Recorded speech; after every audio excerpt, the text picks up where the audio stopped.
This is a reading from the Mystical City of God, the Transfixion, by Venerable Mary of Agreda.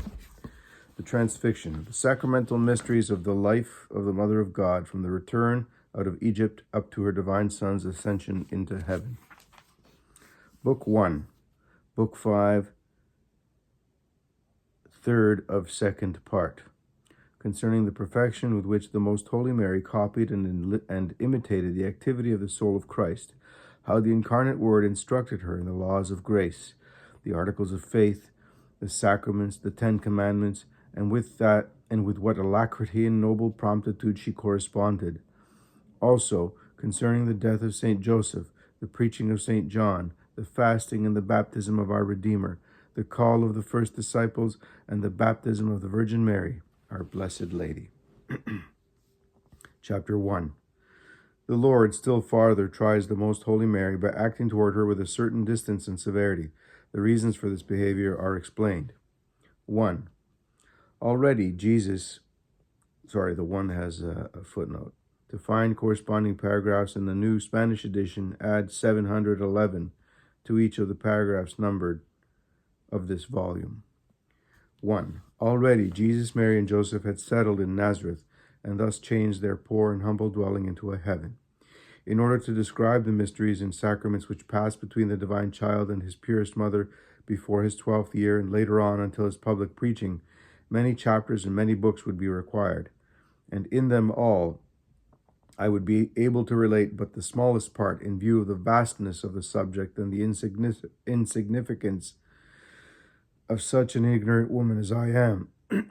Even with the light given me by this great lady, I can speak of only a few incidents and must leave the greater part unsaid. It is not possible or befitting to us mortals to comprehend all these mysteries in this life, since they are reserved for the future life. 2. Shortly after the return from Egypt to Nazareth, the Lord resolved to try his Most Holy Mother in the same manner as he had tried her in her childhood, and as was mentioned in the second book of the first part, chapter 27. Although she was now vastly grown in the exercise of her love and wisdom, yet as the power of God and the object of divine charity is infinite, and as, moreover, the capacity of the Queen exceeded that of all creatures, the Lord wished to raise her to a higher level of holiness and merit. Moreover, being a true educator of the Spirit, he wished to form of her a disciple of such exalted knowledge that she would truly be for us a consummate teacher and a living example of his own doctrines, for such was to be her office after the ascension of her Son and Redeemer. As I will relate in the third part, it was also befitting and necessary for the honor of Christ our Redeemer that the teaching of the gospel by which and on which he was to found the new law of grace, holy, immaculate, and without a wrinkle, should give full evidence of its efficacy and power in a mere creature, and that all its adequate and supereminent effects should be exhibited in someone who could be a standard for all men. It is clear that this creature could be none else than the most blessed Mary, who as his mother stood so close to the Master and Teacher of all holiness. 3. The Most High therefore resolved that the Heavenly Lady should be the first disciple of his school, and the firstborn daughter of the new law of grace, the most perfect copy of his ideals, and the most pliant material upon which, as on liquid wax, should be set the seal of his doctrine of holiness, so that the Son and the Mother might be the two true tablets of the new law of the world. Exodus chapter 31, verse 18. For this purpose of the infinite wisdom, he manifested to her all the mysteries of the evangelical law and of his doctrine, and this was the subject of his instructions from the time of their return from Egypt until his public preaching, as we shall see in the course of this history. In these hidden sacraments, the incarnate Word and his Holy Mother occupied themselves during the 23 years of their stay in Nazareth. As all this concerned the Heavenly Mother alone, whose life the Holy Evangelist did not profess to narrate, the writers of the Gospel made no mention of it, excepting that which was related to the child Jesus, when, in his 12th year, he was lost in Jerusalem. During all those years, Mary alone was the disciple of Christ. In addition, therefore, to the ineffable gifts of grace and holiness which he had conferred upon her until their arrival in Nazareth, he infused into her new light and made her a participant in his divine knowledge, depositing and engraving into her heart the whole law and doctrine of grace, which to the end of the world was to be dispensed by his holy church.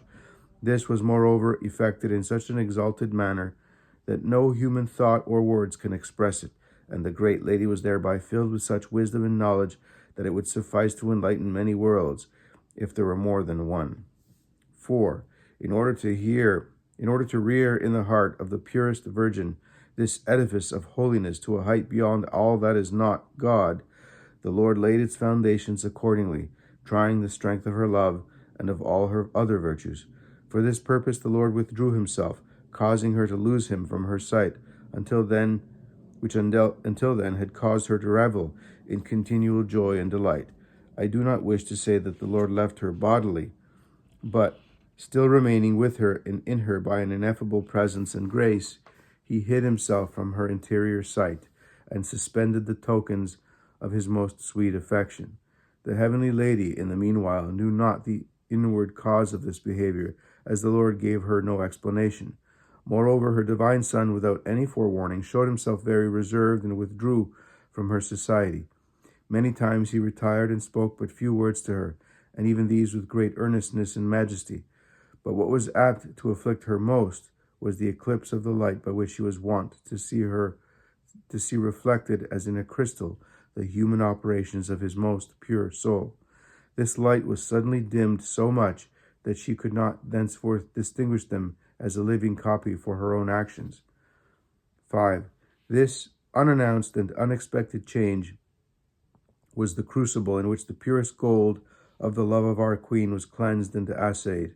Surprised at what was happening, she immediately took refuge in the humble opinion she had of herself, deeming herself unworthy of the vision of the Lord, who now had hidden himself.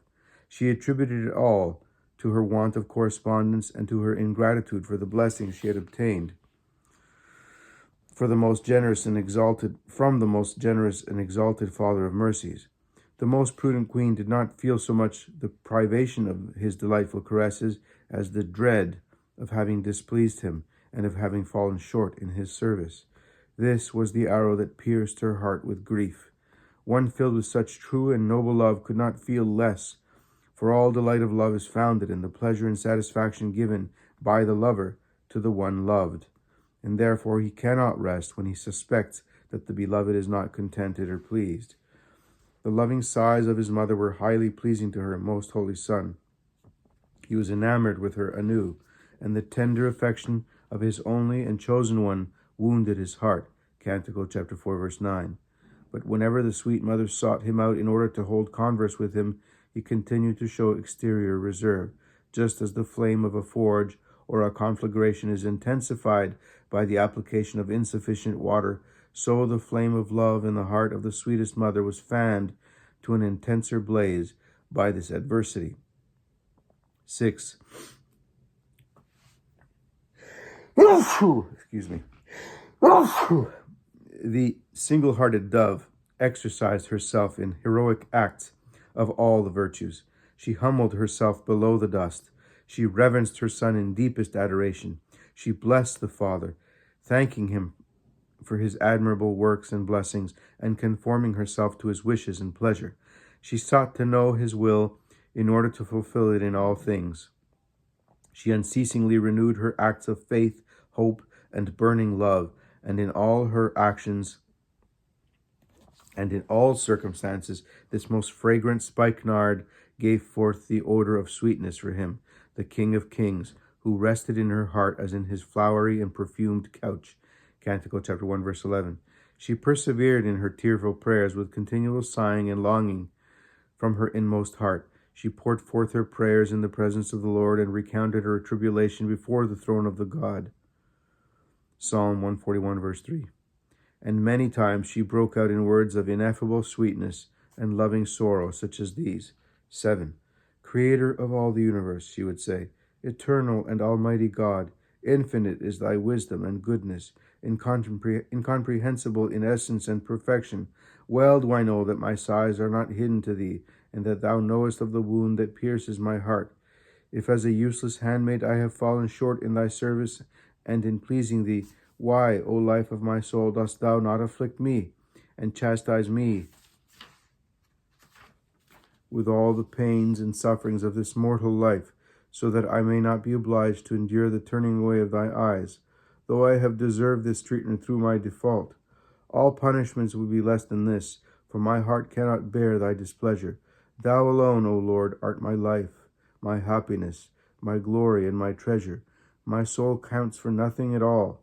Thou hast created, and their image lives not in my soul, except in order to magnify thy greatness, and to acknowledge thee as Creator and Lord of all. What shall I then do, if thou, my blessed Lord, the light of my eyes, the goal of my desires, the north star of my pilgrimage, the life of my being, and the essence of my life, fail me? Who will give fountain to my eyes to bewail my want of correspondence to all the blessings I have received, and my ingratitude for my benefits? My Lord, my light, my guide and teacher on the way, who by thy most exalted and perfect operations directest my fragile and lukewarm undertakings, how can I regulate my life if thou fail me as my model? Who will guide me securely through this desert? What shall I do, and whither shall I turn, if thou deprivest me of thy assistance? 8. Nor did this wounded deer rest satisfied therewith, but thirsting after the purest fountains of grace, she addressed herself also to the holy angels, and held long conferences and colloquies with them, saying, Sovereign princes and intimate friends of the highest King, my guardians, by your felicitous vision of his divine countenance, Matthew chapter 18, verse 10, and the ineffable light, 1 Timothy chapter 6, verse 16, I conjure you to tell me the cause of his displeasure, if such he has conceived against me. Intercede for me in his real presence, that through your prayers he may pardon me. If I have offended him, remind him, my friends, that I am but dust. Job chapter 10, verse 9. Although I am formed by his hands and have upon me the seal of his image, beseech him not to forget his needy one to the end, so that she may confess and magnify his name. Psalm 73, verse 19. Ask him to give back to me the breath of life, which fails me at the dread of having lost his love. Tell me how and by what means I can please him and regain the joy of his countenance. The holy angels answered, Our Queen and Sovereign, dilated is thy heart, so that thou canst not be vanquished by tribulation, and none is so able as thou to understand how near the Lord is to the afflicted who call upon him. Psalm 40, verse 15. Without doubt, he recognizes thy affection, and does not despise thy loving sighs. Psalm 37, verse 10. Even shalt thou find him a kind father, and his only begotten a most affectionate son, looking upon thy affliction. The love-lorn mother replied, Will it perhaps be presumption to appear before him and prostrate myself before him, asking his pardon for any fault he might find in me? What shall I do? What relief can I find in my anxieties? And the holy princes answered, An humble heart does not displease our king. I guess it meant Kings chapter 50, verse 9. There's no name of which part of the Bible it is. Upon it he fixes his loving regard, and he is never displeased by the clamors of those who act in love. 9. These colloquies and answers of the holy angels somewhat gladdened and consolated their queen and mistress, since they confirmed her in her own interior conviction that these sweetest sighs would excite the special love and delight of the Most High. They would not speak more openly, because the Lord, on his own account, wished to prolong these delights. Proverbs chapter 8, verse 31. Although her most holy Son, on account of his natural love toward his mother, a mother only, not having any father, was often deeply touched with compassion at seeing her so afflicted, yet he would not show any signs thereof, hiding his compassion under a severe countenance. Sometimes, when the most loving mother called him to his meals, he would delay. At other times he would partake of them without looking at her or speaking to her. But although the great lady at such times shed many tears and lovingly sighed in her heart, she always put upon herself such restraint, and weighed all her actions so wisely, that if it were possible for God to give way to wonder, which certainly he cannot, he would have yielded to such a feeling in the presence of such plenitude of holiness and perfection in this mere creature.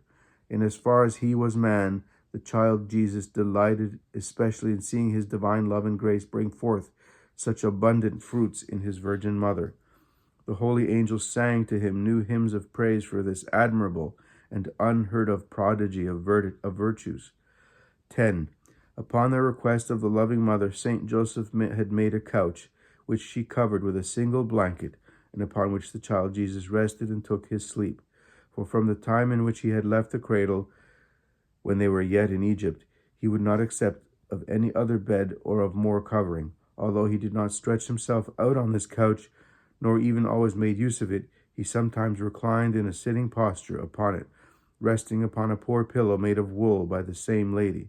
When she spoke of preparing for him a better resting place, her most holy Son answered that the only couch upon which he was to be stretched out was that of his cross, in order to teach men by his example. 1 Peter chapter 2, verse 21, that no one can enter eternal rest by things beloved of Babylon, and that to suffer is our true relief in mortal life. Thenceforth the heavenly lady imitated him in this manner, of taking rest with new earnestness and attention. When at night the time for repose had come to the mistress of humility, the mistress of humility had been accustomed to prostrate herself before her Son as he reclined on his couch, asking his pardon for not having fulfilled all her duty in serving him, and for not having been sufficiently grateful for the blessings of the day. She poured out her thanks anew, and with many tears acknowledged him as true God and Redeemer of the world. And she would not rise from the ground until her Son commanded her and gave her his blessing. This same behavior she observed also in the morning, requesting her divine teacher and master to impose upon her all that she was to do during the day in his service, which Jesus did with tokens of great love. 11. But now he changed his bearing and manner toward her. When the most innocent mother approached to reverence and adore him as she was wont, although her tears and sighs issued ever more abundantly from her inmost heart, he would not answer her a word, but listened to her unmoved, commanding her to betake herself away. To see her Son, the true God and man, so different in his behavior and so distant in his action, so sparing of words, and in all his exterior bearing so changed, ineffably affected the purest and dove-like heart of the loving mother. The heavenly lady examined her interior, searched all the conditions, circumstances, and sequence of her actions, and racked her memory in her inquiry into the celestial workings of her soul and faculties. Although she could find no shadow of darkness where all was light, holiness, purity, and grace, yet, since she knew, as Job says, that neither the heavens nor the stars are pure in the eyes of God, Job chapter 15, verse 15, and since he finds even fault in the angelic spirits, Job 25, verse 5, the great queen feared lest she should have overlooked some defect which was shown to the Lord. In this anxiety, she, though filled with supreme wisdom, suffered agonies of love, for her love, being strong as death, Canticle chapter 8, verse 6, caused in her an emulation enkindled by an unquenchable fire of suffering and tribulation. This trial of our Queen lasted many days, during which her most holy Son looked upon her with incomparable pleasure, by which he raised her to the position of a teacher of all the creatures. He rewarded her loyalty and exquisite love with abundant graces, in addition to those which she already possessed. Then happened what I shall relate in the following chapter. Instruction vouchsafed by Mary, the most holy Queen of heaven. 12. My daughter, I see that thou art desirous of being a disciple of my most holy Son, since now thou hast understood and described my own behavior in this regard. For thy consolation, take notice that as he exercised this office of teacher not only once, and not only at the time when he taught his holy doctrine, while yet in mortal flesh, as is related in the Gospels, Matthew chapter 28, verse 20, but that he continues to be the teacher of souls to the end of the world. He admonishes, instructs, and inspires them, urging them to put into practice whatever is most perfect and most holy. Thus he acts towards all, without exception, although according to his divine ordainment, and according to the disposition and attentiveness of each soul, everyone receives more or less of the benefits. Matthew chapter 11, verse 5. If thou hadst always applied this truth, thou wouldst have known by abundant experience that the Lord does not refuse to act, as the teacher of the poor, of the despised, and of the sinners, if they wish to listen to his secret doctrines. As thou now desirest to know what disposition he required of thee, in order to have him teach thee to thy heart's content, I shall in his name inform thee of it. I assure thee that if he shall find thee well disposed, he will, as a true and wise teacher, communicate to thee the plenitude of his wisdom and enlightenment. 13. First of all, thou must keep thy conscience pure, undefiled, serene, and quiet, keeping a constant watch against falling into any sin or imperfection throughout all the events of this life. At the same time, thou must withdraw thyself and disentangle thyself from all that is earthly, so much so that, as I have already formerly admonished thee, thou do not retain any image or memory of human or visible things, but maintain the utmost sincerity, purity, and serenity of heart. When thou thus hast cleared thy interior from the images and shadows of earthly things, then thou wilt pay attention to the voice of thy God like a beloved daughter, forgetting the voice of Babylon, the house of her father Adam, and all the aftertastes of sin. I assure thee that he will speak to thee words of eternal life. John chapter 6, verse 69. It will be thy duty to listen to him with reverence and humble gratitude, to appreciate his teachings, and to follow them in practice with all diligence and punctuality. Nothing can be hid from this great master and teacher.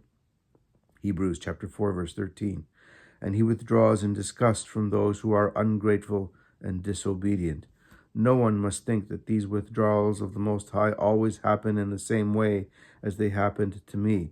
For the Lord withdrew from me not on account of any fault of mine, but out of exceeding love. He is accustomed to withdraw from other creatures in order to visit them with merited punishment for their many sins, outrages, ingratitudes, and negligences. 14. Therefore, my daughter, engaging thy reverence and esteem for the teachings and enlightenment of thy divine Master, and for my own exhortations, thou must take into account thy omissions and faults. Moderate thy inordinate fears, and do not any more doubt that it is the Lord who speaks to thee and teaches thee, since his doctrine of itself gives testimony of his own truth, and assures thee that God is its author. For thou seest that it is holy, pure, perfect, and without error. It inculcates whatever is best and reprehends thy least fault, and it is moreover approved by thy instructors and spiritual directors. As I am thy teacher, I wish that thou also, in imitation of me, come every morning and night humbly and sorrowfully to confess thy faults, in order that I may intercede for thee, and as thy mother obtain for thee the pardon of the Lord. As soon as thou committest any imperfection, acknowledge it without delay, and ask the Lord pardon, promising to amend. If thou attend to these things which I here tell thee, thou wilt be a disciple of the Most High, and of me as thou desirest to be. Purity of soul and the divine grace is the most exquisite and adequate preparation for partaking of the influences of divine light and science, and the Redeemer of the world communicates it to his true disciples.